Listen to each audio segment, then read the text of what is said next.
The nation's capital narrowly averted a financial crisis this past week, and the man who steered the world's greatest economy for nearly 2 decades was worried.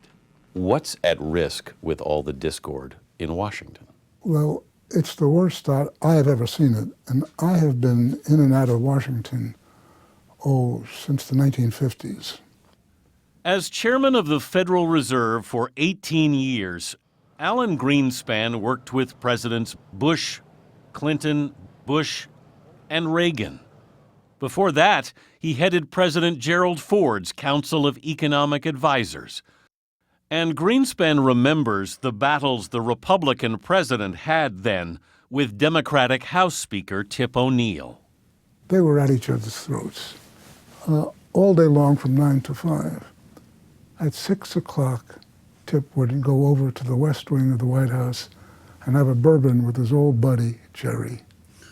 That doesn't exist anymore. So in other words, you're not going to find a Democrat at a Republican cocktail party. Well, you can, but you have to look very hard. And what do you think of shutting down the government? Is it a political strategy? We're in a democratic society. Shutting down the government should not be on the agenda.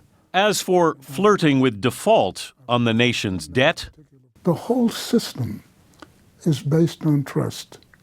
You break trust down and the system implodes. So we're playing with fire. Indeed we are. when he left the Federal Reserve in 2006, America was in its greatest period of economic growth in our history, and Greenspan was the economy's rock star, revered around the world. That's your favorite picture? That's my favorite picture. Even Cuba's communist leader, photographed with Greenspan's memoir, was a fan. What is this all about? Oh, I've been knighted. You were knighted? Yeah. Does that come with a title or anything? I'm Sir Alan in the United Kingdom and nowhere else. But then came 2008. The housing bubble burst, Lehman Brothers collapsed, the stock market plunged. People were blaming you for what happened. Mm-hmm. How do I feel? Yeah. I didn't like it. No, look, I'm a human being. I mean, when I get criticism like I got, obviously I don't like it. But, you know, I got a lot of praise, which I didn't deserve as well. One editorial in particular struck him. And it said, basically, do we economists know anything? And it was a very legitimate question, because if you don't know enough to capture the most extraordinary event, economic event, in all of our lifetimes, what in the world do we really know? It's like a mystery story to me. You know, how in the world did I miss it? And I said, I'm going to find out why. He spent 2 years going back through the data and charts, writing his new book, The Map and the Territory.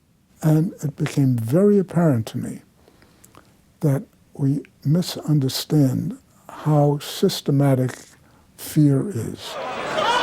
The fear that led to panic selling and the euphoria that inflated the housing bubble were not factored into the Federal Reserve's computer models. Greenspan himself believed irrational behavior could not be projected or analyzed. I was wrong. You think you can put human behavior in a model or an equation? In fact, you can measure it. Because if you look at the business cycle, for example, euphoria drives it up like this, and then fear collapses it. And you can take one cycle after the other, and they look alike. Underestimating fear, Greenspan admits, was not his only mistake. I think a lot of things I got wrong, people missed. They still don't understand that I got them wrong. Like what? I forgot. Long before he was an economist, Greenspan had other ambitions. He studied music at Juilliard and toured for a year with the Henry Jerome Swing Band, playing saxophone and clarinet. When's the last time you looked inside this? I hate to tell you. Does it seem familiar, at least? Oh, indeed it does. Greenspan pulled out his original clarinet for us, Of course, brings back memories. which dates from the 1940s. I blow it, but the problem, unfortunately, is I remember how it used to sound, and I just try to remember that and leave it at that. Greenspan saw he was never going to be a great musician. I mean, I had played next to Stan Getz, who I was 16, he was 15, and I played for years side by side with him in a band. And he pretty much determined I was going to become an economist. But it did lead him to his wife, Andrea Mitchell. In fact, what originally attracted me to her was she liked the same music that I did. There's some disagreement about how many times you proposed. I think you said 5 and you said 3. Well, I still didn't get it. Greenspan and the NBC News correspondent have been married for 16 years. Is he a obsessive writer? Compulsive. He is morning, noon, and night, to the point where we'd be driving to the tennis court and he'd be, looking at some manuscript and ask me to drive so that he could edit copy during the red lights when this car was stopped. If you get an epiphany, you don't want to lose it. Good afternoon. Back at the Federal Reserve, there's about to be another changing of the guard. She's tough, not just because she's from Brooklyn. Janet Yellen, nominated to be the next head of the Fed, served under Greenspan in the 90s. What do you think of her? She's a very intelligent woman. I'm glad to see her as the first woman chairman of the Fed. It's long overdue. The oil data didn't come out. He runs a consulting business now, still keeping his eye on the economy.